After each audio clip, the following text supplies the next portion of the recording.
Hey, what's up, everybody? How you doing? Hey, we're Dave and Matthias, the BlabberMalt Show, episode 98 for April 8th, 2025. We're down in sunny Canton with Zane and Dave.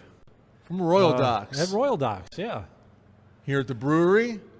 Yes. Cannery. Cannery. Really excited about today. We get a chance to try several of their beers, talk all things Royal Docks, and get a tour of their wonderful brewery behind us. Yeah, that's great. If you guys don't know, we do a show every Tuesday at 7 p.m. about beer, brewing, and bullcrap.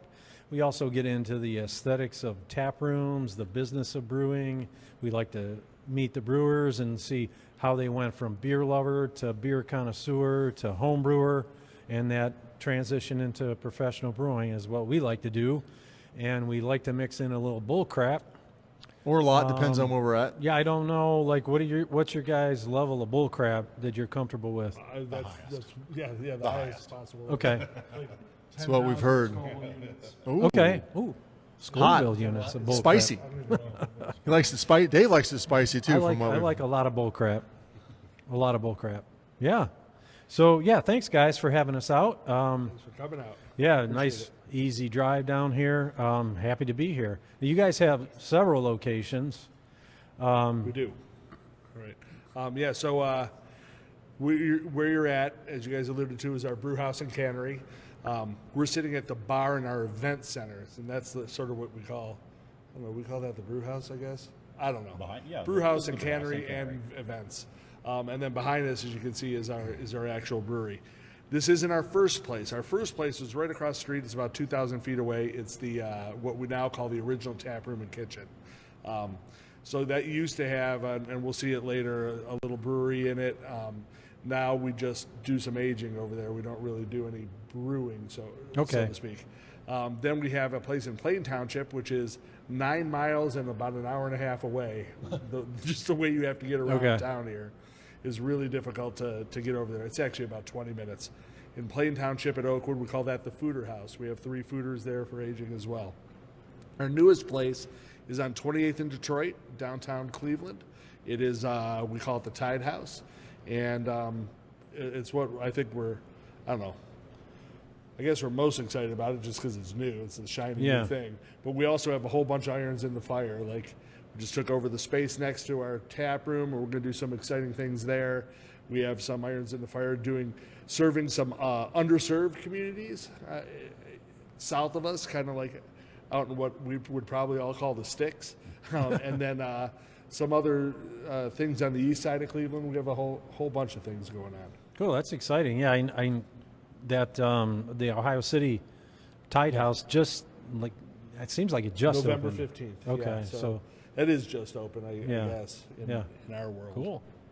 And this is our 10th year anniversary, so on September 5th will be 10 years. Oh, congratulations! Knock on concrete. Concrete. There's wood on the seats. Yeah, there is. It actually has a wood base. Yeah, that's cool. Before we get into these beers, we like to do a little roundup of like what happened this weekend for everybody. What did you guys get into? Probably working this weekend. Let me think. Geez, that's so long ago. Sorry, I don't even just know. sprung it out. I mean, actually, Saturday I spent time just doing some table touches over at the tap room. Yesterday I worked on a logo for our new place. And this is, by the way, this is my personal time we're talking about. Okay. So, yeah. This is what you do for fun. And then actually today, Zane and I were actually down in Columbus all day. We were at the Ohio Craft Brewers Association State House Day, talking to legislators about franchise law. So, Trying to get that modernized. Yeah. Okay. But other than that, tennis. We're a tennis family. I watch my son play tennis. Watching the what is it called? I just told you. Oh, the studio. Oh. No, not the Masters. TV show. It's a TV show. The Oh, studio. You okay. got to check it out. Seth Rogen. It's hilarious. But Studio. All right, I'm mark that down. It's on Apple. I got a list of shows I got to watch. like That's it. on it now. But How about Zane? What'd you do? So I didn't do anything work related. I pretty much just went out with friends. I had my first hot pot experience at K-Pot. They have a 2-hour time limit to eat all the food you can, and I tapped out.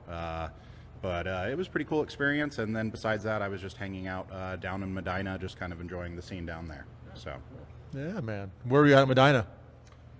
So we went out towards, I want to say, Lafayette Township, and we went to, it was this bar that just reopened because a truck drove through the front of it, I believe was the story.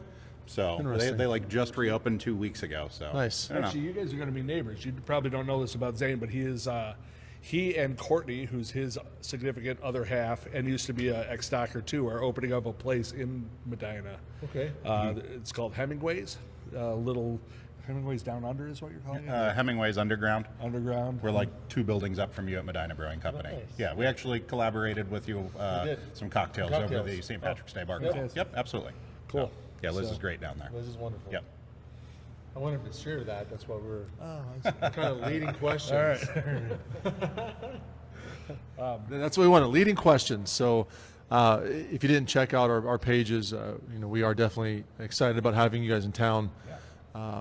We did offer several cocktails that were a huge hit over that past weekend. So it was a really cool thing to do with you, and can't wait to have you in town. Really exciting. Appreciated doing it with you. Yeah. It was awesome. And Liz was the one that set that up with you guys, and she's wonderful. Liz is our manager. And shout out to you, Liz, rock star across the board.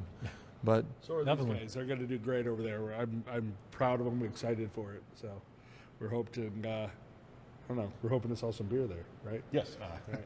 what does that mean for you here then? So I'm going to stay here full time. I'm just going to make sure that I never sleep.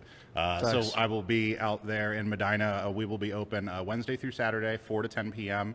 And Hemingway's plans to be open beginning of July. So. Well, while we're on the same subject, get a chance to plug that address, location, how to find you on the internet. So we're hemingwaysunderground.com. You can find us on Facebook, Instagram. We're going to be located right there in the square next to Medina Brewing Company. We are 236 South Court Street in the old Antiquation building. Yep. Medina, if you've ever been into Antiquation, you're not going to believe that was the same spot once you get down there with all the work that we've put into it. So we're really, really excited to get that going. That's awesome. Yeah. Appreciate that. Thanks for the plug and letting me do that. It's pretty cool. So I don't ever want people around me who don't have an ambition beyond what they're doing. I've already got enough of that for everybody. So this is pretty much my mausoleum that we're sitting in. So it's great to see everybody who comes through here and does good things afterwards. I'm happy about it. That's what you want. I mean, honestly, that's what you want. We're going to give you a chance to talk about what you're at here. Dave, we're also streaming live tonight on Northeast Ohio Craft Brewery News. We are. Where you get all your craft brewery news. They're just wrapping up the, what do you call it, Final Four for the beers, the bracket. I'm not sure what the winner is. Yeah, I'm not sure. I didn't You check. have to find it out on Northeast Ohio Craft Brewery Yeah, check News them out. at the end of the day. All the deets are there. Yeah. Another ex-docker here, Logan, made it pretty far down. Oh, did he? Yeah. I didn't follow. Yeah, New Berlin Brewing here in North Canton. Logan Noto, who's the head brewer there, is also an ex-brewer from here. Went on to head that joint up, and he's making some great beers too. It's great. So Hoppy Dudes, none of the Medina breweries in the top four. They have Their creamsicle. pretty solid base of people who go out and vote for them on a daily basis. Yes. They hit those rules and they follow them, and they get out and vote on a regular basis. So that's always fun to do. Check them out for all craft beer news. It's exciting. What about you? How was your weekend, Dave? It was good. We were out in Pittsburgh with my nephew. They kind of hosted us. We hit some breweries. I got a bunch of beers for you guys to, Tom especially. I got a barley wine for you. Looking forward to Tommy. that. Low Lev, I never heard of them before, but they're kind of on the north side, and they had the barley wine, Lolev, Low Lev, like low level. I don't know. Keep it. But Gotta speak and they the also language. had an old Bruin or a Flanders Red. Okay. That, like you don't see those a lot. So No. it's a great style, and they had a good example of it. We hit 11, not 11.3, 11th hour. Ooh. Voodoo and 4 Points. Nice. And Hop Farm. There's a lot of. It's a whole bunch. It's a lot of breweries. So Day and 11th hour should do a collab. They should. I think they have. Do I Have remember they? that? If not, we're going to find out. Matt, have you Yeah. done it? We'll see. Yeah. Was he with you guys today too? No, he wasn't down there. Okay. No. He posted something online today. I'm not sure what it was. I mean, Okay. maybe he was. There were so many people, and we rolled in just a little bit late because that's what we do. And, so a lot of those groups are already out, and then so I don't know. They're right now doing what do they call it? Like a soiree. Yeah, they're having kind of I guess a happy hour they're having for all of the representatives, senators, and the brewers and OCBA members that were down there today to get the franchise We law. jetted out there to hang out with you guys. Oh, appreciate that. Yeah, man. Who drove the farthest? That might be us. Oh. I don't know. Cincinnati, they're kind of right there too. Cincinnati's closer to Columbus than we are. All right, well then let's just say it was Yeah, us. it was us. There you go. Winners across the board. So did you bring back any? I heard you had a hazy. Yeah, or I got a two couple coming back? double hazies, and there was a sour hibiscus, passion fruit sour from That's 11th fun. Hour. Yeah, Good. I like that one a lot, so Nice, we'll check that one out. sweet man. Yeah. I'm going to amend that. Moeller Brew Barn. I'm going to shout out to them because coming from way the hell out there, I don't care where they're going. It's a long way. So Yeah, they do good stuff down there too. I'm glad you guys were able to do that. It's a big deal. And yeah. you said that the overall feeling was different than last time. Well, yeah. So when I did it 2 years ago, and unfortunately I wasn't there last year, but 2 years ago, we got a few like, no way. Why would we do that? And a lot of we don't even understand what franchise law is. Everybody we went to was already sort of a soft target. Some of their staffers may not have been as up to speed, but everybody was up to speed. Everybody seemed on board. I think that it's high time, and I think it's going to happen this time. Whether it gets into the budget, which we could go into the whole political wrangling around that or not, is immaterial. I think it'll happen. But honestly, in the 30 some odd years I've been brewing, this is the most fun I've had, is doing those things. Like being involved with the Ohio craft brewers on the level I am now is a blast. Like seeing sort of how the sausage is made at the State House is fun. You're speaking Dave's language. Another talking sausage joke. Yes. I wish I had my noises. Talking sausage. Yeah, for me, it was just kind of getting back together with myself. I was in Seattle last week for a conference and hopped around some town, had some breweries up on the off day, and rode public transportation. It's kind of a fun time there. Yeah, all over the place. We had a busy Friday night. Saturday was really busy. In the restaurant also we had the Community Resource Center, CRS out of Avon Lake, had their annual fundraiser gala at the event center upstairs. They had 300 plus people and raised like $35,000 for the resource center, and just a wonderful event for us then. And it was just, even now, just trying to catch up with getting back to the grind, and came out a collaboration with our ladies in Lorain County, Hoppy Mermaid Kisses.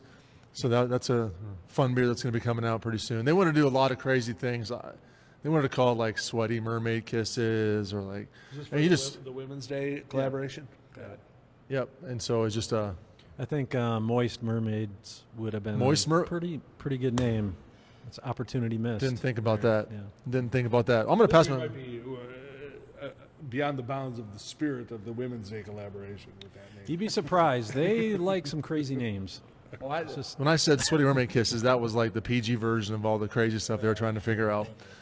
So I'm going to pass the mic over to you. Let's talk about one of the beers we got here, and then, because if not, we're not going to get through any of them. And then we'll start talking some shop. How about that? Sounds great. You want to walk us through, what do you want to do? Well, do you want to start with some of our canned varieties here, or do you want to just start go around with our, what we our already flight? did here, Sure, and then absolutely. So what, We're going to obviously, go out of order in All right. the biggest possible way, right? well, and what would that be then? Well, order is usually light to dark, right? Right, so we're going to start with the darkest. Yeah, okay, absolutely. got it. Okay, let's go to Vlad. Let's get this rolling. So this is our, and I'm sure many people are aware, Vlad is our 13.1% Imperial Stout. You actually brewed it technically illegally, right, before being Yeah, able to put it out. so I feel bad about this one still, but I don't feel bad about what we did. When they passed a law so we could be over 12%, we jumped the gun and I brewed it. And about a week or so before the actual like the law was passed and everything, but the due date was, I don't know, we'll just say April 1st. About a week before that, I released this, knowing that we'd get fined. We got fined $1,000, but we got on like the front page of all the local papers, and literally it said, like Rick Arman even said, like, you know, I think he said I got in front of the governor by a week or whatever it was. And what I feel the worst about, though, in this is that Fred Karm and John Nayway really spearheaded this thing. Fred Karm mostly. And on the front page of our local paper, there's this picture of everybody raising a toast. And Fred came down, and my hand is right in front of Fred's face. I felt so bad about that because the dude put a lot of time in it. He's a great guy and great brewer, too. But anyway, sorry, Fred, if you're watching this. So how do you? Any secrets? What's the beer? So this is by far the biggest beer that we brew. In fact, even for our 30-barrel system behind us, we can't actually do 30 barrels of this at one time. We can only do about, I think, 22 barrels is what I knock out when I brew this. Just for the fact that this is such a big beer, there's no way that I could brew a 30-barrel batch. It'd be overflowing out of my lauter ton. Just tons of chocolate malt, roasted barley. There's C120, C60. What's your favorite malt? Brown. Swain Brown. Brown Supreme, right? Yeah. Swain Brown and Brown Supreme, yeah, both of them. So plenty of that in there as well. And I think, is this the one we're drinking right now? Is this the wood age? Yeah, this is the wood age. Okay. Yeah. So this actually sat on some barrel chips in stainless steel, though, for 6 months? 8 months or something like that. This is getting a little long in the tooth. This is actually a 2024 or 23 brew, which was the 2024 version. 2025 is in a tank back here, and when we take a walk around, we'll have a little bit of that, if we can still stand it. That's true. So this is really good, and I could tell a difference from the typical brew that we've had. And you guys have done some variations on this before too, right? There was a wood aged in the past. I think you did that in like 2019. Yeah, so we did a wood age that was actually in barrels in 2019. I've done a Mexican version of this, and the Mexican version is most notable. We always have a cask of it at Winter Warmer, so we do a small version. But I have done a full batch version of that. El Vlad. El Vlad. That's what you do, right? You've been to Medina, you know that's what we just Right. It's kind of fun. Cultural appropriation. At its course, finest. at its finest. So, let's talk about 10 years is a long time, right? I mean, our company started just about 9 years ago, and so that's a long time for a lot of breweries in the area. Let's talk about that. What was the heart behind Royal Docks, and where did it come from? Maybe I guess it's a little bit longer story than that. Where'd you come from? The whole kind of shebang, right? So in 2013, I guess, I was out of beer. I was out of beer for about 6 years. My wife and I started I had been all over the place, but when I left, my wife and I started a little ad agency. We sold that in 2012, and then we, quote, retired. But we had enough money to not necessarily, I guess, have to work, but we didn't have enough money to do anything Really else, retire, yeah. right? So we both went back to, she went back to work, and I was reading the paper at my mother-in-law's, and she's like, hey, take a look at this. There's a guy starting a brewery in Canton. And so I got a hold of the guy because at the end he said, hey, I want to buy a whole bunch of old Canton Brewing Company memorabilia. And I had a bunch because I just collect Breweriana and stuff like that. I got together with him and we started this Canton Brewing Company down there. Or he actually owned it 100% outright, but I did all the work. And then they did this like spread in the local paper. It said, meet the brewer at Canton Brewing. It was embarrassing. It was literally a centerfold of me. Look, if you opened it, I was over 2 pages. Damn near. Nice. Damn near. It felt that way anyway. It was truly embarrassing. But at the end of this thing, it said, here's 5 other people who are trying to start a brewery in Canton. And I knew 4 of them, but the 5th one, when I Googled it, it was like, this guy's in Britain. This is definitely not here. Here he is on his Facebook page at the Great British Beer Festival. Something's wrong. I called the reporter, actually, who I knew, Jess, and she's like, no, dude lives right here in Canton. So I looked up the name, and it turns out he lived across the woods from me. And so I just reached out and said, hey, if you're doing this, why don't you, let's get together, let's have a beer. Well, between us having that beer and that moment, I got fired from Canton Brewing Company. Summarily just let go. John McGrory was the assistant at the time, but he was really brought in to like replace me because he would work, I don't know.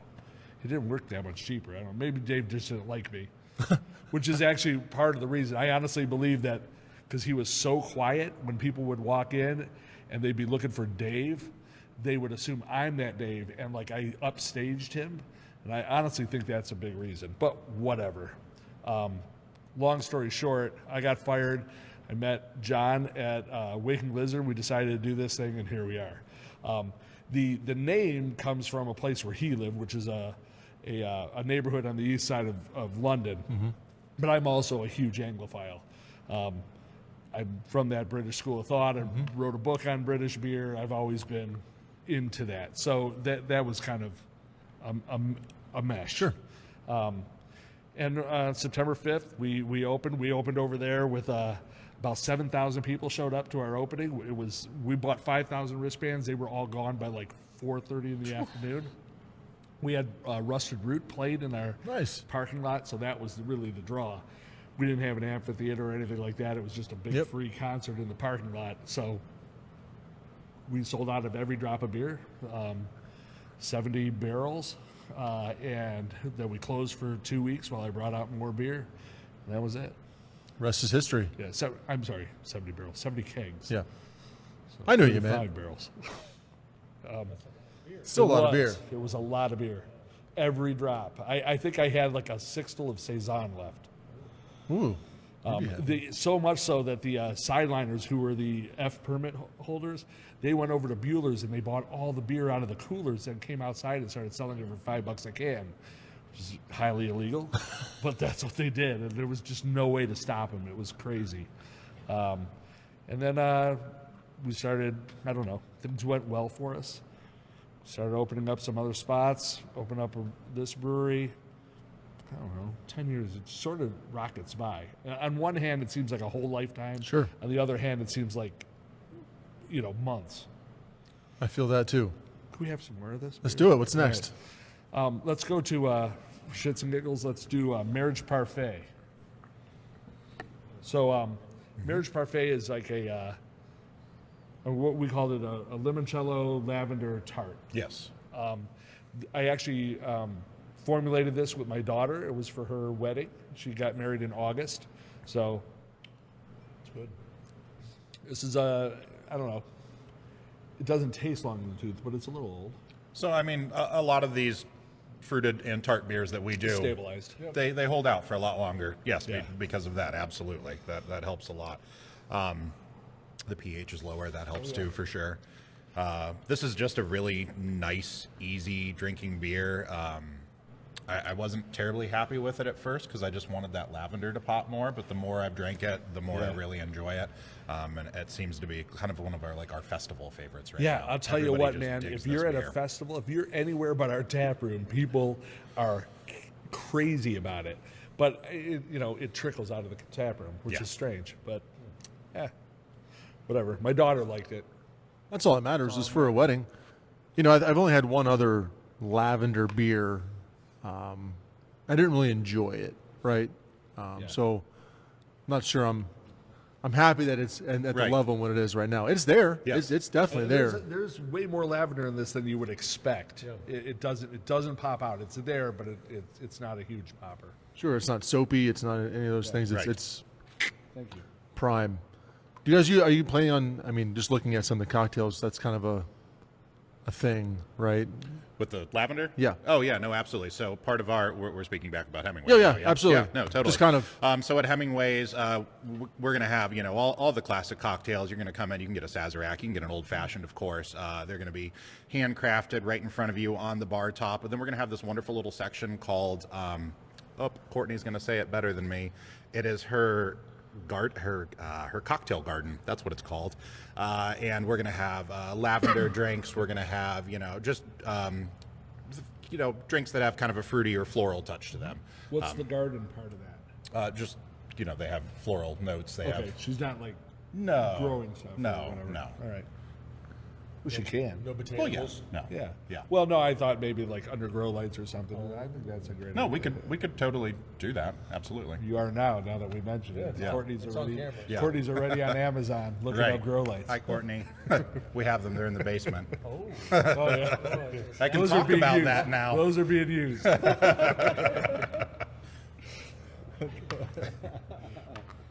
So you guys are over there, you open up the tap room, it does great.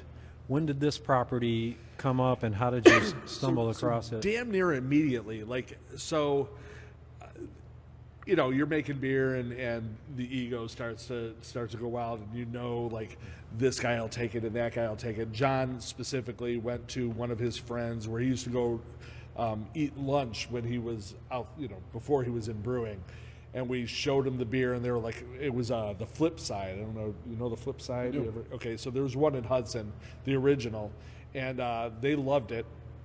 And so they said, yeah, we'd love to have it on, but you have to bring it to all 4 Flip Sides. That's what they did, right? So that's what we did. We brought it out to all 4, and one is in Columbus, one's in Cincinnati. So we're driving down there, and we're like, well, if we're in Columbus, we might as well see if we can make this worth our trip, hit a couple other places. So I don't know, within 3-4 months, we had like 8 or 9 accounts in Columbus, like 1 in Stark County outside of our own. We had people thinking that we were a Columbus brewery, and that made sense. But anyway, so suddenly we're a production brewery. I have like a 10-barrel, which actually 8 barrels of clean beer is all we can get out of it. Way too much. I call a friend of mine. Do you know Larry Horowitz? You ever met Larry? So Larry was at Forestring at the time. I'm like, dude, I need like space. And he's like, I'd love to make your beer. So I started going down there 2-3 days a week, making beer there, because he had 2 plants essentially that we could use. Then I had Heidelberg Hot wanted the beer, and they're like, but the thing is, we need cans. And what had happened was they have Rheingeist in most of the state.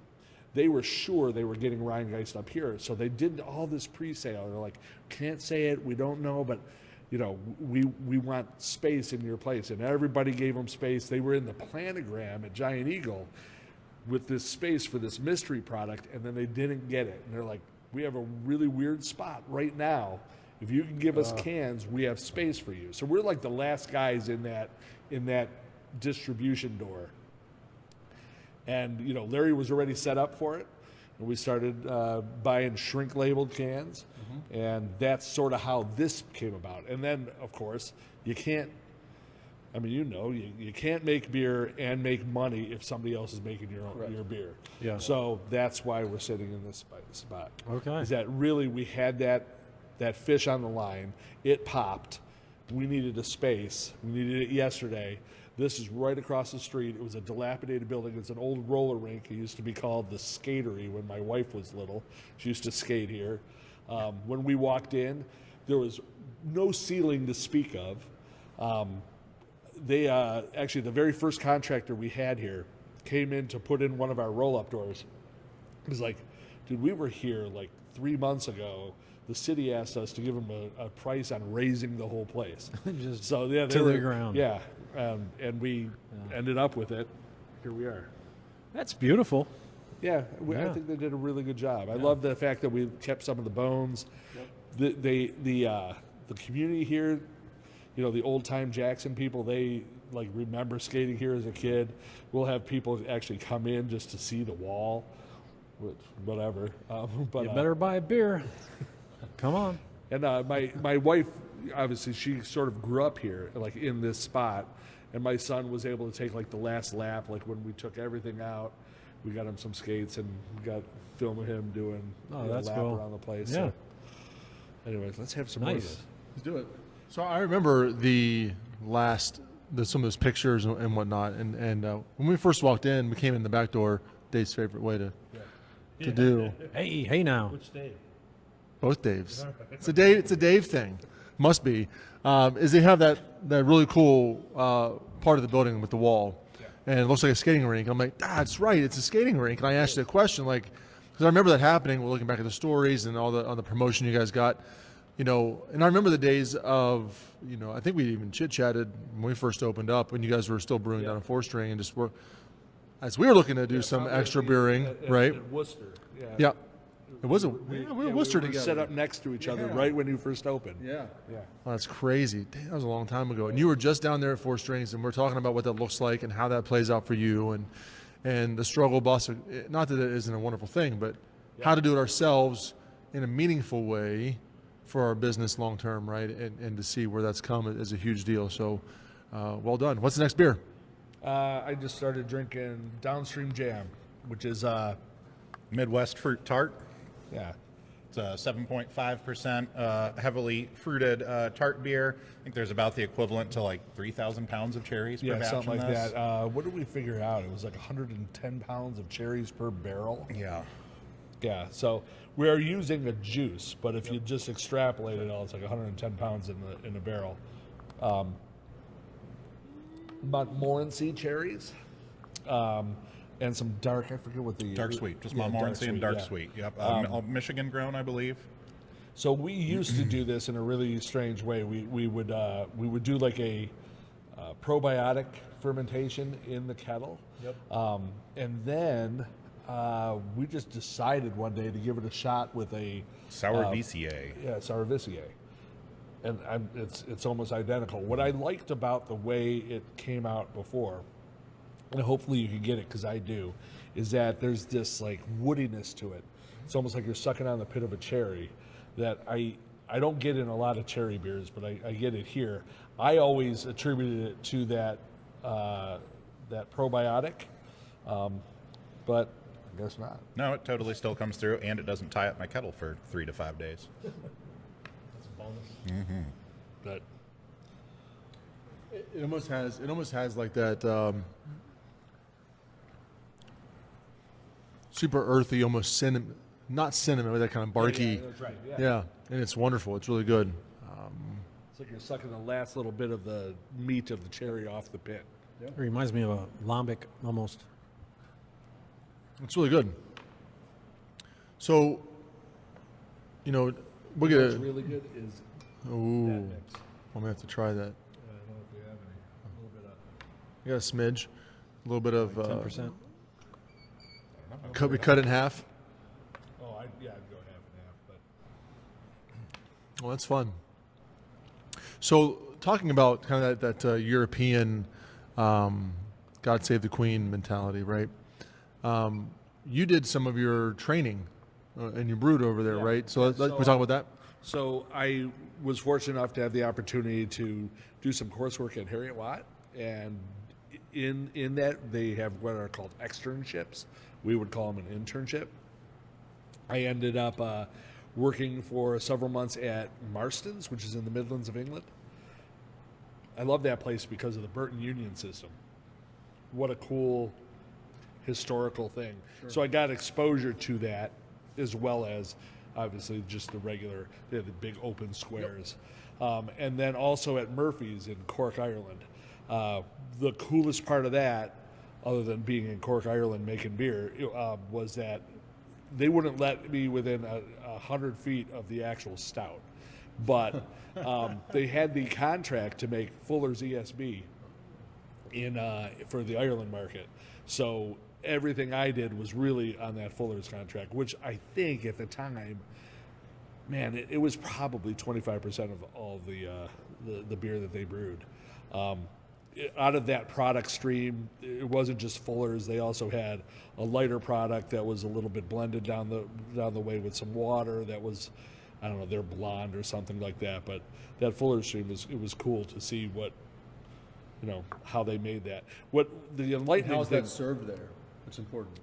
Fuller's there, it's served cold, like on a regular draft. So it was. I mean, there were some casks that were made. I didn't actually ever touch a cask either because it was in packaging, but mainly for the Northern Ireland market. So that Fuller's went up there, and there were some cask pubs. But it's hard to find a cask in Ireland proper. Anyway, what was neat about that, though, from a strictly brewer's point of view, is how different it is over there when it comes to malt and what it means to like spec the malt the malt came in, the lab said it was to spec. It wasn't like X amount of pale, X amount of crystal. It was X amount of malt, and it was to their spec, and that was it. And I had the spec.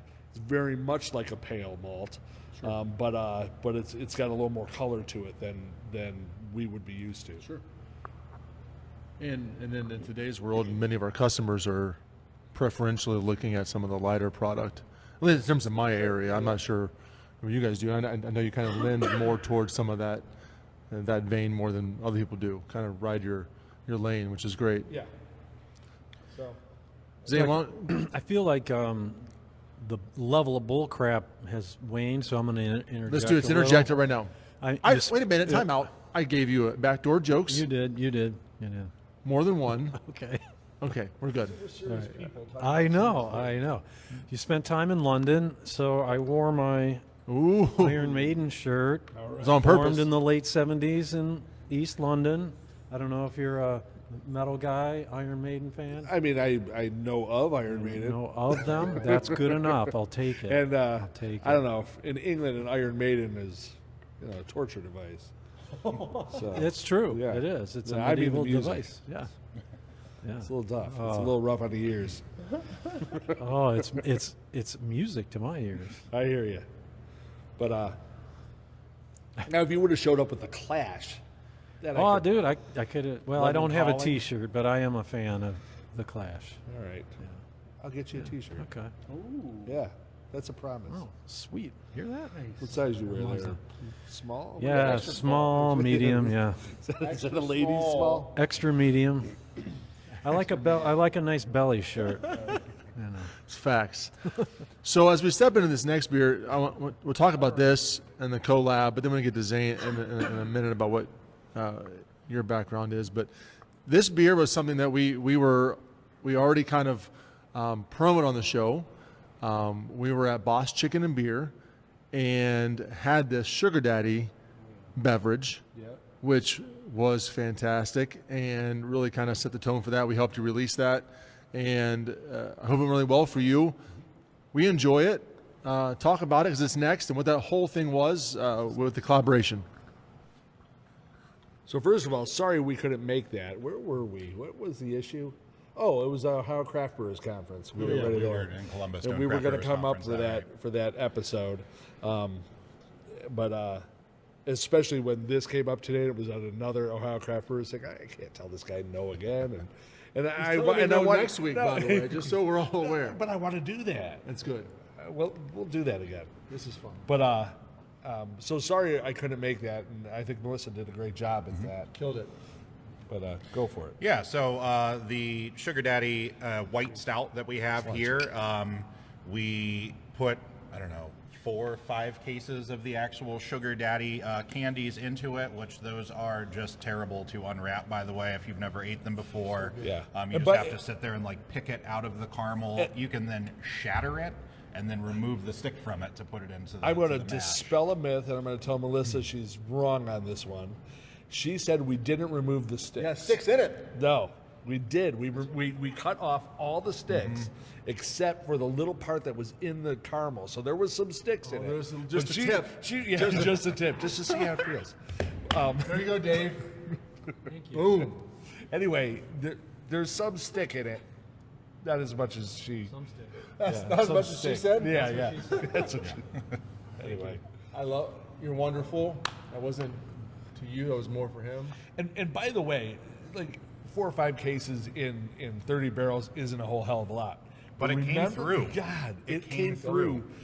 It was unbelievable how much of the caramel that you taste here is actually from those 4 or 5 cases that we sort of put in as an homage to be like, the Catholics have a thing. Anybody Catholic here? So I grew up Catholic, and we always use this as part of our philosophy here. When I would make holy water, the altar boy would make holy water, and all he does is Sure he did. Not touching that one. I'm not a Catholic anymore, so don't worry Sorry. about it. It's all good. Anyway, you would just take a little bit of holy water and pour it in a whole bunch of holy water, and now it's all holy water. Yeah. So the way per the Catholic Church, this is 100% sugar daddy caramel in here. Yeah. Done. Yep. But just the tip of the Just the tip. Just the tip of the stick. That's also a that what Catholic thing. Yeah, just the tip. I didn't say it. Yeah, I'm sorry. So, you know, we love Boss Chicken and beer. We want to get back there again because it's just a great opportunity to promote people who promote local, right? Which is kind of how you got rolling to begin with that story on the store shelves and what that looks like. By the way, if there's anybody we've had our distribution woes, right? And that's the story we were telling all day today. Essentially for a year, unless you include the superior years, which would be like 3 or 4 years, we've had no distribution to speak of. Melissa has been like our rock. Like she always said, I'll come down there and get it for it. She didn't want us to necessarily deliver it. I always did, because she was just so willing to overlook all of our shortcomings, and we have a lot of them. But she's been great for us. She's great for the community. The chicken is fantastic. She's kicking ass, and we appreciate her. Yeah. But I do have a bone to pick. So on the way up, I was listening to the Christmas episode. Oh, When you yeah. guys were all together drinking Christmas beer. I noticed there was a ridiculous lack of Yuletide on that table. You're not wrong. Yeah. So That- this that's her. this That was year. all her. Okay. Well, then I have Right? a bone to pick with her. She she's did. the She one that brought them all all. the Yeah. beers. Well, She said she loves you, though. I'm sorry. she does. She does. Or she says she does. So next Christmas, you guys have to come to us. Next Christmas, we're going to do some crazy shit next Christmas. We're going to do it together. Okay. I'm going to bring Yuletide. We'll do a whole thing around it. Shirts I on, love. shirts off. We could do shirts off, is what I With would prefer. suspenders? Yes, just.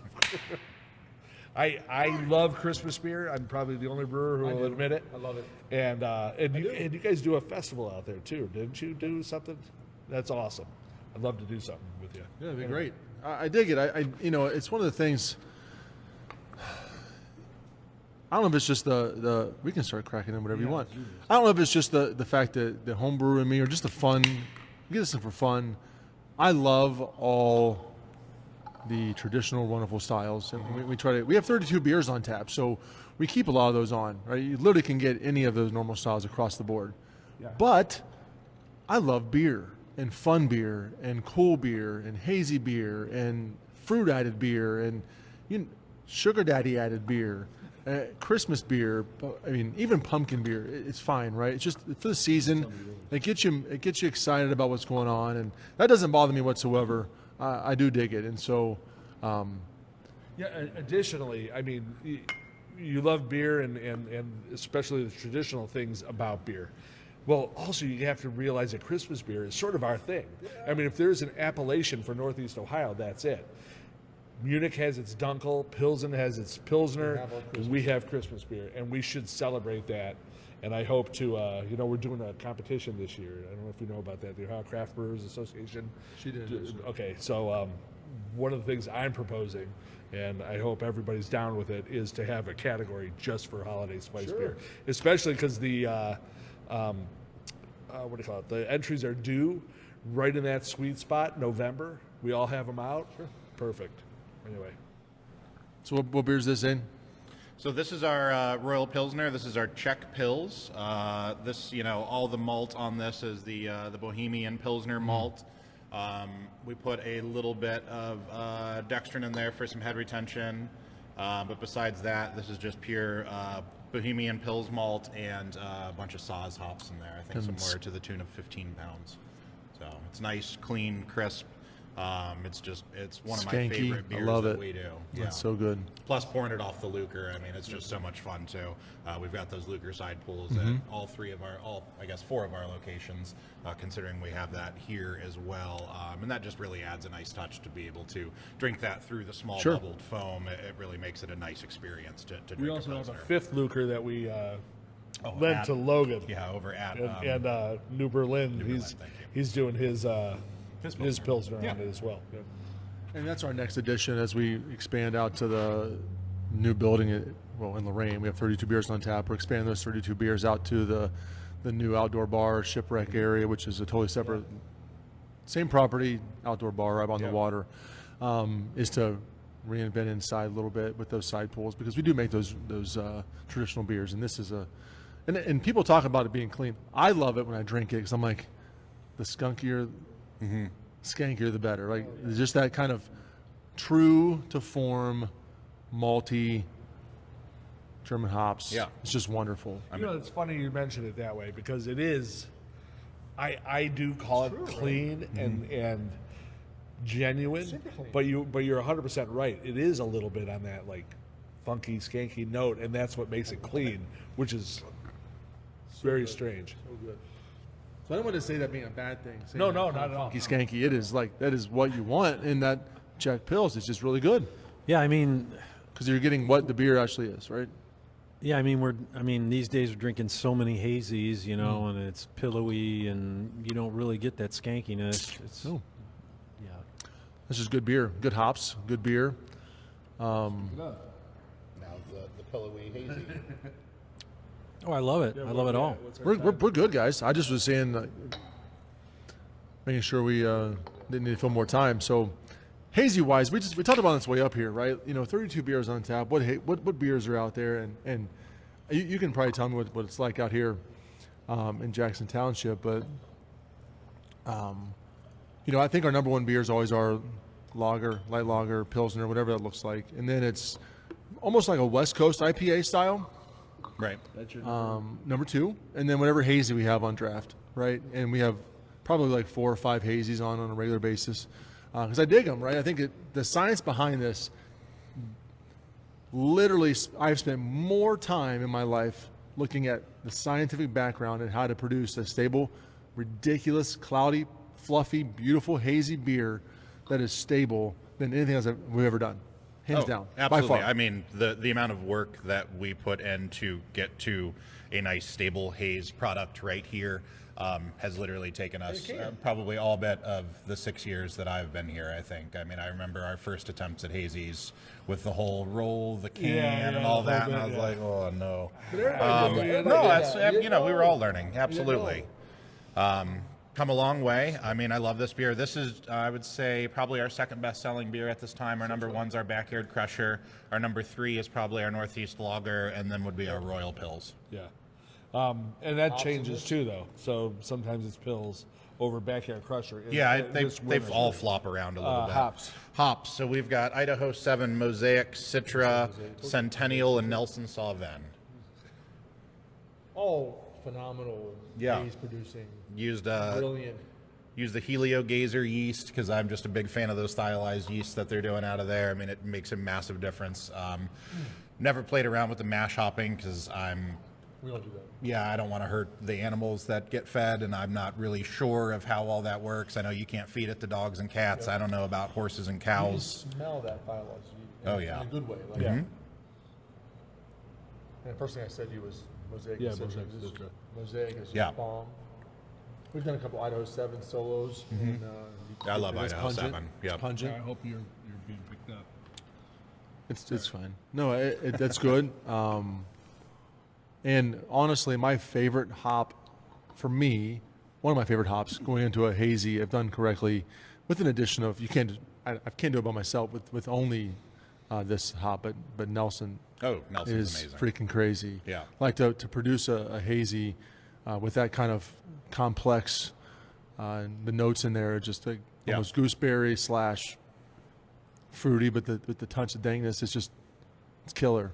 And we get some really nice terpenes from our friends at Abstracts to kind of touch up on this. We use a product called NSNX, which is their Nelson Sauvin hop profile. And it really helps with the aroma and everything. And honestly, it helps with a little bit of the stability and shelf life and all that as well. And Abstracts has just been one of the biggest changers, I would say, for the way we were able to make beer here. Really excited for one we've got in tanks right now, Terp, which I don't think we've done for 2 years now, which is our, I don't know how else to say it besides it's our weed beer. Sure. It's going to drop on 4/20, which I kind of figured it had to, being number one, what it is, and number two, it's my birthday, and that's when I wanted it to come out. And he has grow lights in his basement. Not that that's for that. We're talking about lavender, but Right, and here's absolutely. Those tomatoes. Yes. Here's They never what grow the tomato, though. It just never fruits. you remember when I set the date for that it was 418, and you're like, What are you doing? why 418? I'm like, because it'll be ready. like all of the reasons to do it escaped me. But this beer, so I'm going to take one of these cans home. Take more than one can. I Yeah. might. So you get that fluffy pillowy up front, right? But it also does. Well, what did it finish at? Do you remember? So it has that nice. 4 or 5, I think. Yeah. It does have that finish. This says it's way higher or way lower. That feels 3-4. Yeah. Well, I've talked to you about our FGs and OGs a few times. That is But it does have a wrong. nice. Maybe you're not brewing to spec. Wait, hold on. I'll show you my recipe. Spec across the board. 15.5 OG correct. Yep. FG is more like probably 4.3 to 4.5. But Well, it tastes like that because it's not totally dry at the end, but Right. it does have that nice IPA where you get that back end of hops that stick around. You know, that residual sweetness, which is wonderful. Up front, sweetness. Yeah. Pillow, fluffiness. Backside, dry, hoppy, wonderful. Well done, sir. thank you. It's great. What about these? What about him? Just men of style. Yeah. Like Mumford and Fine, Sons. you got to man. keep your pants up, or maybe Yeah. not. I don't know. I'll tell you what. You guys who wear belts, I'm not there anymore. I'm not there with the belt. When do you cross that age barrier where you, except for, you know, 34. mustache, lavender, and tomato plants in his basement. When do you cross that line? Age barrier, man. It's a style barrier. You're born this way. What are you talking about? I'm talking about the fact that you didn't wear these. I'm wearing. did. When? In high school, why do you think I had so few girlfriends and shit? Dave wore suspenders in high school. Now, I guarantee they weren't leather suspenders because you weren't that cool. Because these are cool. Yeah, these are like Ireland suspenders. These little guys. Itty bitty skinnies. These are actually my favorite pair. I have the same pair. That's how we roll. But Not purposely planned out there. They almost wore the same pair today. Don't let them lie to you, people. Don't let them lie. same pair. He just missed the memo. We had a little phone call last night. He forgot. They have shotgun shells. Yeah, on they're them. what? What did you say? 10 gauge? Oh, 12 gauge. 12 gauge. Anyway, what's wrong with suspenders? I think they look fantastic. Yeah, just okay, have I'm to gonna get buy you a you a pair. pair. You're getting a T-shirt, a London Calling T-shirt. Nice. You're I getting a pair of need those right suspenders. there. Okay. So, oh yeah, I got because those look a little more Scottish than Irish. So, and that's There's a difference between Scottish and Irish suspenders. they look like these. Yes, these look Irish because they're skinny and wimpy, and a Scottish folk. Scottish folk. Just like lost all of Lakewood. It's fine. They don't come to Lorraine anyway. Welcome to the Suspenders Hour, folks. We're gonna talk men's fashion and how do you keep your pants up. I wear a nice leather belt personally currently, Yeah. but I might have to switch. Make it quick. You're past it for the thing. Oh man, Crawl it over. Is this a bathroom break? is he jumping over? It happens. Where's he going? You don't have enough glassware. Oh man, you brought a dump bucket.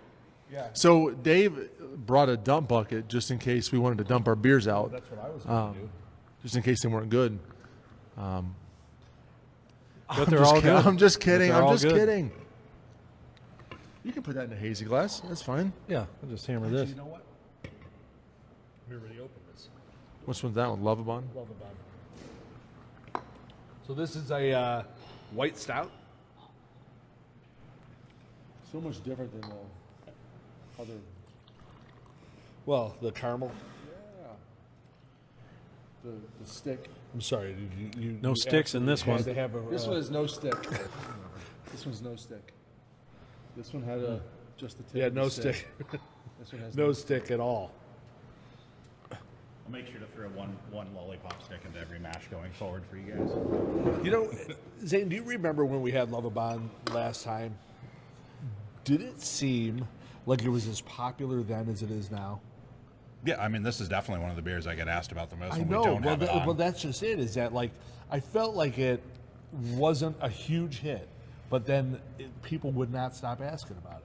Yeah, no, this is well, and is that just kind of one of the once it's gone, they're asking us about it Maybe. instead of when it's there, they're not complimenting us on it, they're just Maybe. happily drinking it. Silence is good there. It is my wife's favorite beer. So Not the salted caramel. Have No. we changed things up? Because before her favorite was that Pabst collab, right? And now we Well, have I a mean, salted yeah, but caramel beer out. I know. No, this is it. all right. I mean, when she goes to the tap room, although she has been drinking the Sugar Daddy, So there you go. I don't know. I honestly, I don't know how to please her. So It was the stick, man. Not the suspenders or the tiny stick that was left in the mash tun. definitely not. Either one. But to kind of jump on that, this style has taken kind of our industry by storm, to be honest with you. Thank you to Butcher and the Brewer, who kind of like made that kind of a thing, right? They didn't start it, but it became pretty popular. No, but you know, there's supposedly there's a letter writing campaign to the Brewers Association to try to create- yeah, to make this a style that's like judged on its own. A white stout, and it Can't should be. just from Cleveland, although maybe. You know, and it's catching on. You know, people dig that this beer and the sweetness, the lighter malt profile, the coffee from coffee. Right, yeah. So You know? in this beer, we do, there's a bunch of Ecuadorian cocoa nibs in here. We also use locally, Akron roasted coffee, Pearl we use Coffee from Pearl Company. Coffee Company. We use French vanilla coffee in this and Ecuadorian cocoa nibs. It rests on there for, I generally do it for about 4 days before finalizing it in the bright tank, and then it's we ready do for it differently. package. You want to talk about how we do coffee in differently? our off goose. In our Aufguss. So instead of a lot of brewers, I'm sure we're all aware, you will just, you'll put your cocoa nibs, your coffee beans, you'll put them in your bag, and you'll hang them from a hook in your fermentation vessel or your bright tank. We take and we can see it when we go walk around, it's really just a small tank, but we take a much smaller tank. We've got a 5-barrel tank that we set next to one of our 60 barrels. That's a Rick's job. And then, That's a Rick job. and then Go to we, false bottom. and then we actually take this vessel, we fill it up, we put a false bottom in it, we fill it up with something like 140 pounds of coffee, 25 pounds of cocoa nibs, set it up with a couple filters on the outside of it, and I don't mean filter to filter the beer, I mean make sure the coffee beans and all that stay in the small vessel and don't end up in the bright tank. And then we will essentially make cold brew coffee beer on that. We'll just run that straight over into the small Yeah. tank, we let it sit, we run it back in. Does Rick do that? He did. We bought the equipment. What did he buy? What was it? He has the same thing. A huge tank on the side. They had the false bottom. They Rick filled- Site? Yeah, Isn't that who told us to do this before? So that makes I told sense. you it's a Rick thing. Yeah, that's totally a Rick Totally thing. a Rick It's thing. absolutely a Rick thing. 100%. Rick told us to do this. Yes. Thanks, Rick Site. Thank you, Rick. I don't remember told that you. at all. 100%. I'm not saying it didn't happen that way. Yeah. They just used a peanut butter chocolate coffee blend. Yeah. Oh yeah, no. Oh, but that's how he did that. I didn't realize it. So what I liked about it, I don't remember him telling us that, and I'm not saying he didn't. I just don't remember it. What I like about it was that you can gauge that finished beer before, it's not stratified. You don't know what it is in there. I don't know how I've revised that in my memory. Yeah, I mean, you're the one that told me, hey, Rick says this is how he does it. We should Okay, try then. it. All right then. Well, then that's where it came from. That totally. And then the fun thing about it too is the fact that we didn't know that. can leave some of the beer in there on all of that. Yep. And make like a more intense coffee version of that, like we did with Courtney's Double Shot a couple Yeah, years ago on Baba Yaga. People really enjoy more flavor packed into their stuff. So, I'll tell you, the great part about losing your mind is how refreshing everything is. Like all the old stuff is new again. The things you can learn. I had no idea about Rick, and apparently I'm the guy who told you. It's just suspenders. I thought I came up. You got with it. Rickrolled. Rolling around genius level. sorry to ruin that for you. Now, I got to tell you, Dave, you can probably say the same thing. Like, when I could not place, so I'm trying to, as a coffee guy too, trying to place the coffee. Because so many coffee, different roasts throw off some wonderful flavors when put in beer. When you said French vanilla, I was like, you got to be kidding me. Because it's exactly what, it's that French vanilla creamer almost, like that you don't get from anything else. So that's, Yeah, so I'm gonna credit somebody else entirely on this. It was Ron Shea, who turned me on to both Pearl and I liked one of the beers that he did, and he was like, "Here's what I did," and I called up Pearl, and they just gave me that. So that's from Ron Shea. So apparently, this is a collab between Ron Shea and Rick Sipe. There you go. Yeah. We're just happy to make it. Yeah. Thanks, guys. Thank you. You just learned a ton of inside information today, by the way. Which, by the way, makes perfect sense. Like, that's why my wife likes it. Oh. This is nothing I did. I was like, where are we going with that? Is there another collab you want to tell us about? Could be. Could be. So last but not least, the Backyard Crusher before we walk around. I forgot about that even. Yeah. You know what? Let's just drink it out of the can. We could do that. Cans down here. Let's grab some. So I'm going to grab the camera. Dave's going to kind of walk around, chit-chat through the brewery. Yeah, let's do that. Let's talk about the barrels first and walk ourselves around, and then talk about the whole structure and the brew house on your go. Listen, we have those too, by the way. There ain't shit in them. Nothing. I know. Oh, okay. All right. That's what I'm saying. I know this. That's why it's just aesthetically. They look good. They look good. Well, sometimes they Let's look take a look at them. Better now that they're empty. good. Yeah.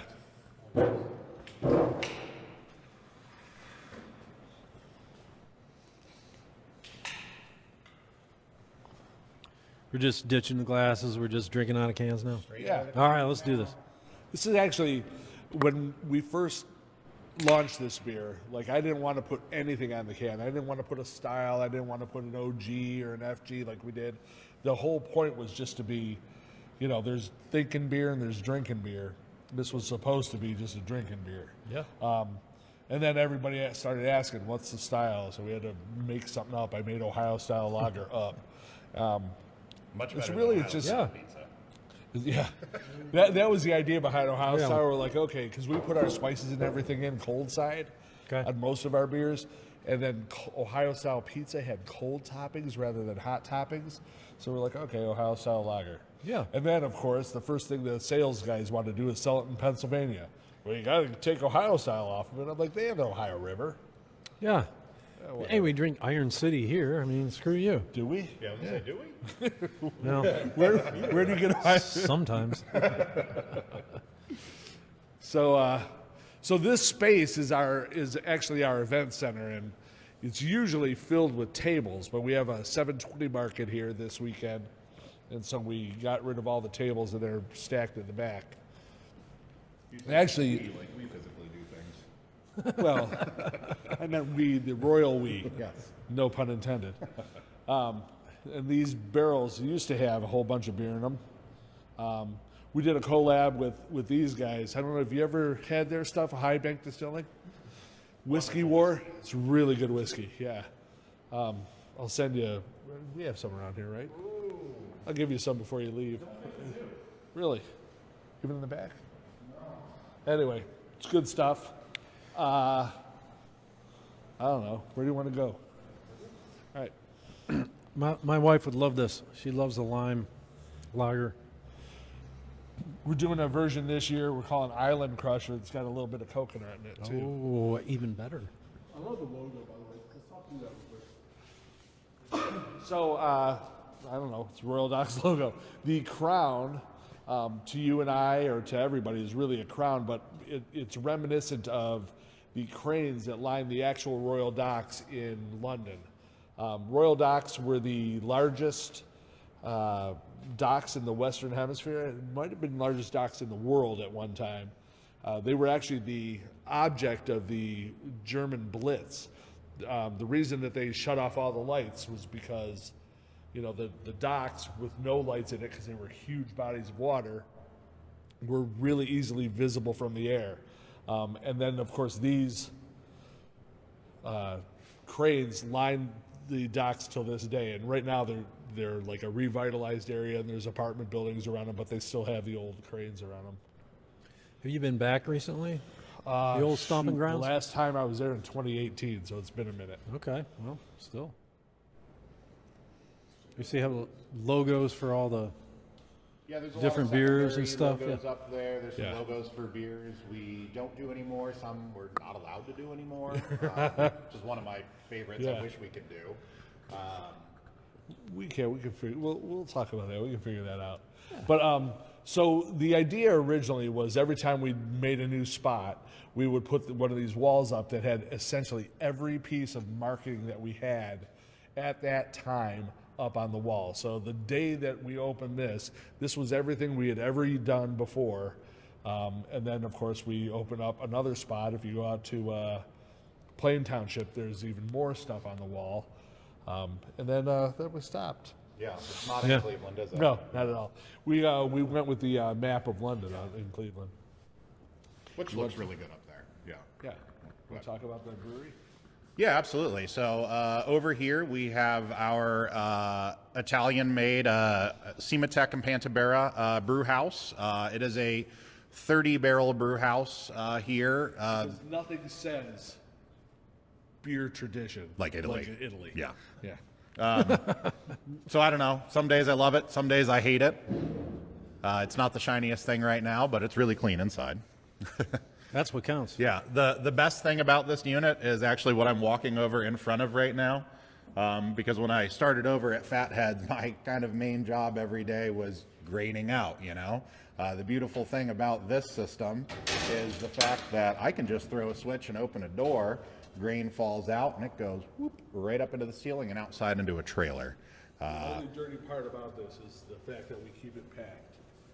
Yes. So, in order to not wash out the feed in the trailer, we keep it packed with. Yeah, so you can see we've got a nice kind of shallow lauter ton bed down in here. We've got that discharge arm that'll kind of push all the grain out here, and then of course our cut arm that keeps everything nice and even and not channeling in there. System works pretty well when everything goes smooth, but like anything mechanical, there are definitely times when it does not. That is sweet. Yeah, so I mean, Wow. it's definitely a great unit. It produces great beer. Up in there is definitely another one of the cool features on it is the fact that we do have, this mash paddle, so nobody has to be up. Well, in theory, nobody should be up here paddling, but I still occasionally have to. But this will go either direction for me. The blades flip both ways, so we can either mix up our mash or we can get a nice tight whirlpool down there and knock it out and have good clear beer. So. And then, occasionally you got to climb down inside of there and clean it too. So many opportunities for that's what she said. And then, so directly behind this, we've got, which was the second brew house for Royal Docks, which we moved this over from the Jackson tap room, 4 years ago now, probably. We drove the forklift across the street and we're just driving this back over in bits and pieces. Yeah. This is, as we discussed earlier, this is from Forestry. So BCast in Columbus built it for them out of this is what's called a proofing tank or a proofing tank. And then that is the kettle. Sorry? Yeah, the exact same one, right? Is it? Yep. Yeah. Yeah, I sent you that picture. What's his name? Steve Ibsen. We were walking through. Yes. Same thing. So then, of course, we have got the small kettle for that over here, and then you start to walk into our cellar and tank farm here. We're about half filled up right now. We've got a lot of good beers ready to go. We've actually got our ESB London and tank right here. We've got Terp, our weed beer, and tank right there, and then we have Lady Caroline Lager and the horizontal tank over there for the Lady Caroline ship up there in Cleveland. They're going to, I think, take their first shipment here soon for their first voyage of the year. I think it's coming up on like April 15th, and we're going to be packing all this out this coming Friday. It'll be a really fun day. I'll get to stand up on the brew deck and watch them just be canning. I can't wait. Yeah. King of the castle. Yeah. Yelling out, do this, do that. Speaking of, Is that a Borat reference? Thank you. we'll play that real quick, wait. Yeah. This is For a long time, I called it our flagship beer, and it spiritually is, but it has nothing to do with sales or whatever. This is London calling. No, this is Now that's a Clash reference. yes. This is definitely one of our favorite beers to have on. ESBs seem to be getting a little more popular recently, but it's definitely not one that is flying out of the tap room by any means still. But being Royal Docks, I mean, we definitely have to have an ESB on. You having brewed at Fuller's before definitely adds to that. There. Not at Fuller's, but yes. Yes. Fuller's contract. Right. And this is brewed with pretty much 100% Maris Otter. Again, a little bit of the dextrin in there for head retention. And then, oh no, what hops did I use? EKG? EKG. Yeah, EKG in this. East Kent Golding. Which is also the hops that we use in our backyard crusher as well. So. It's crazy cold. You guys get it. Yeah, that's good. Yes, classic. I love an ESB. Just sit in a pub and Oh yeah. knock Good these back. drinking beer for sure. So this will be the first time we put this in cans, which I'm sort of excited about. Well, in what, 8 years? Yeah, we did. Yeah. Yeah. We did it once, You did it 12-ounce can. down at, or did you do that up here? Yeah. Okay. I think it's actually on the sticker wall there. Yep, I see it with the phone booth on it right there. So over here, we're a little packed up with space-wise right now because as we talked about up front, we've got that market this weekend, so I've got a bunch of tables back in my grain area. So I've got my next 3 brews kind of set out here besides their base malt. You can actually see right here, we've got the grain bill for the Czech Pilsner Royal Pils, and you can see all of the specialty Bohemian Pils down there. Definitely one of my favorite beers to drink, not my favorite 1-2 mil in, because I have to stand there and then chuck all these bags in, and nothing's like moving 2,000 pounds by hand, you know? Yeah. So, Did we see the mill? the mill is actually back this way if Oh. you guys want to come. Still brewing the small system? So yeah, this is the tank farm for the small system right here. We don't have anything in it at this point. So these are 8-barrel fermenters. I mean, they're listed 8 barrels. We can barely get much more than 8 barrels in them, which does match up on that system pretty well. And then you can see our 5-barrel Apex tanks over here, which is what we use to put the coffee in the Rick Sipe way. So you can see we've just have these listed as Grober Aufguss, which I think means little vessel. Yes. And then we just, we'll pull that up right next to one of the bright tanks, and we'll just have the hose and run it back and forth until we have the proper flavor that we want. Infuser. Little infuser then, or what does Grober mean? No, there was another word that we had on the little infuser. I forget what it was called. Oh, Stick. that's right. Just 'cause a little we used stick. to have that set up with that spool, that really, that 4-inch. Yeah, what'd you call it? Yes, so this is our, again, I should think of a better way to call it besides our weed beer. But this is our weed beer. So, we changed this up a little bit from the last time we did it because they came out with the grapefruit Kush now from Abstracts, and I substituted the Louis the 13th, I think is the strain, for the grapefruit Kush, just thinking that was going to play better in this beer, kind of give it some stone fruit flavors as well as that dankness to it, which I think comes through really nicely on the body and the nose. I mean, I'm just really pleased with how this beer does come out. Can't wait for 420, man. Hop wise, this is, why did I put myself on the spot? Yep. I'd have to pull up a recipe. I really can't remember. And the worst thing is I, just brewed it 3 weeks ago. You could say anything. Yeah, it's Citra Mosaic, Idaho 7, just like every other hazy. But this one's actually Idaho 7 Mosaic and Citra. Yeah. Horizontals? So we've got 3 horizontals, 2 in the tank farm back here that are 120 barrels. And then we've got the 1 horizontal up here, also another 120 barrel. But that's a bright tank versus. Correct, yeah. And I would say that they're great to have for the purpose of, lagering as well. But we probably would have opted for uprights had we had the ceiling space, right? Yeah, honestly, They just take up a lot of room. Horizontal, like you said, I think we have a latent benefit because of they're horizontal for lagering, but really look at our ceilings, and we weren't gonna put an atrium in for it. So how many turns? To fill that would take me 4 turns. Yep. How So. often do you do that? So I've only ever brewed straight into those maybe 3 times. Most of the time we Usually brew it's 2 over of these, here, and then I'll get it off of A yeast true over into primary this. and Yeah, then a secondary. yeah, the proper way to do it. Absolutely, you want to get it off your yeast, as quick as you can once fermentation is done to make sure you're not getting any off flavors. And then it's unsightly right now. I apologize for that.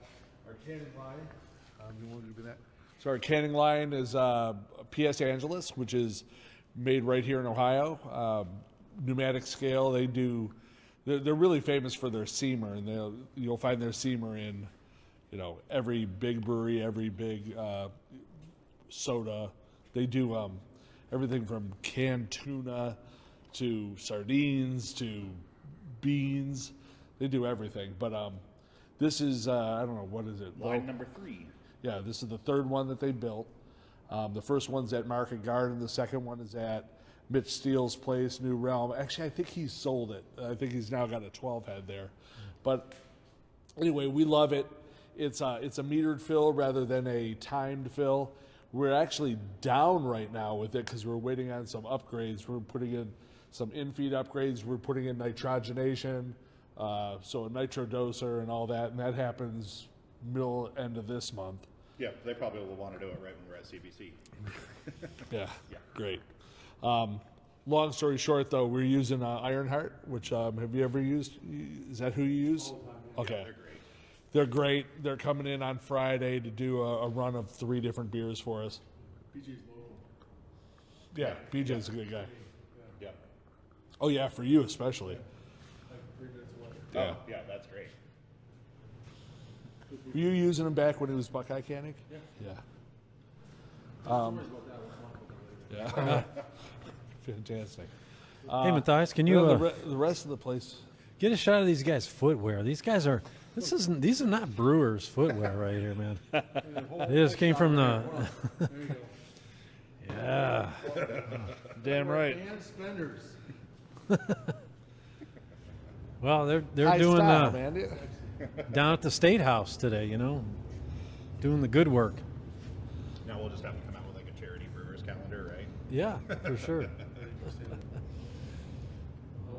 There's your pinup. Oh, that's January on the calendar. Yeah. Yeah. Right down on you. That fisheye lens, though, man, makes the middle look big. That's what sucks.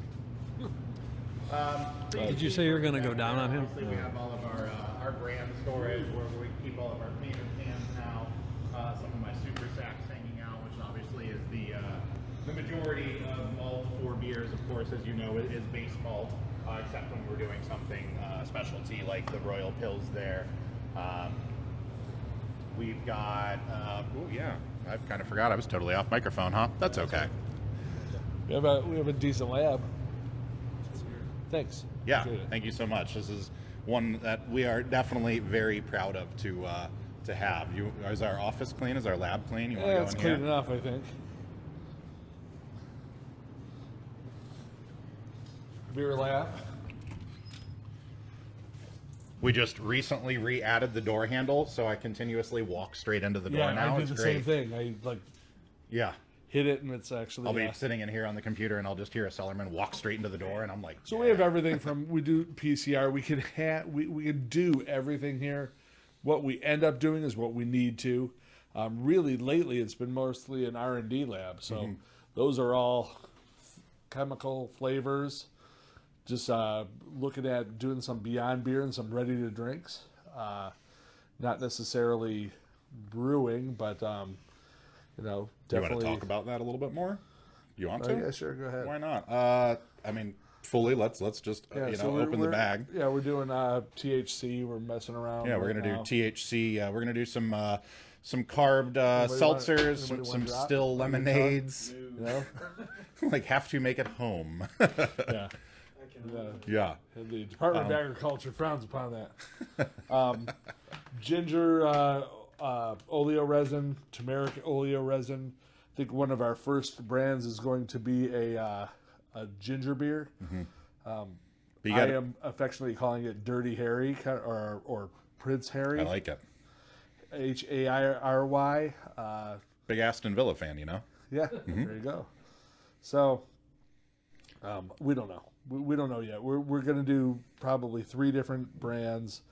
Definitely a ginger beer. What I love about that is the ability to use that as a wash for cocktails. Not that, you know, we would necessarily recommend going out there and getting cross-faded, but it is fun. Yeah, we don't recommend anything. Yeah. Drinking's bad, okay? Yeah. I mean, that's the name of the game today. Well, Oh, I mean, yeah, no, look, absolutely. You have to be innovative. You know, the game's Yeah. changing the every day. game is changing. We're a maturing industry. We, you know, it is actually sort of serendipitous that at the same time we're a maturing industry, some things have become, some doors that were once closed are open. So yeah, we have to look at all those things. And we want to be different when we do release our products, because you can walk into any of the stores right now and you can get a margarita THC beverage. You can in fact probably get 7 different versions of that margarita, and they all taste good. We just want to not make another margarita one. You know, we want to be something unique, as we try to do with our beers as well. You know, we want to do unique things with our RTDs and And THC you know what drinks we as well. also don't have? We don't have the distributor going, we need a margarita one. That is And they're like, okay, very we'll make a true. margarita one. Yeah. That's such bullshit. I don't think many people realize how much of that is born out of the distributor going, you're yeah. gonna do this. Yeah. Okay. We need one and dones. Yeah. We need something shiny and new, because we can't sell. What we can do is sell we have Cashier. new stuff, and then they'll buy it. Yep. Yay, distributors. Yeah. You Hi, have friends. a distributor? Well, you're Yes. Okay. All right. Smart man. You're smarter than we are. We had to learn Doesn't that. take much? We learned no, it doesn't. We had to learn that the very hard way. But yeah, we're done with all that. Yeah. we learned from you. Did you? Yeah. Yeah, no, I mean that's the best way to do it, is just watch your peers and see how everything is going for everybody and learn. Yeah. Luckily we've got a great salesperson on team now. Yeah, Mark's he's doing a doing a wonderful job out there. It's amazing if you actually go out and just, you know, sell You'll how sell many beer. people will buy it. But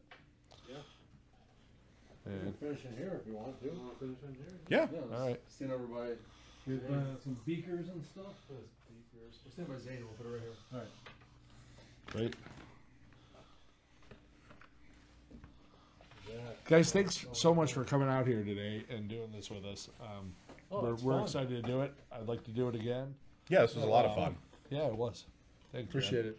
You bet. I mean, check them out. Royal Docks. How do you find you guys online? Docks.beer. So, www.docks, like boats, .beer, no.com. yep. So that's important because we do LorraineBrewing.co. It's just kind of the name of the game. Find them out. Docks.beer. And I'm Dave at Docks.beer, Zane at Docks.beer. Pretty much, you come up with a first name at Docks.beer, you'll get somebody here. What about itty bitty stick and a? Stick in a beer. Just- alias for his Just Docks.beer. It is what it is. You know, make sure you check us out at BlabberMalt. Yeah, blabbermalt@gmail.com. If you have any questions, concerns, you can email us there. We're the BlabberMalt Show, Facebook, YouTube.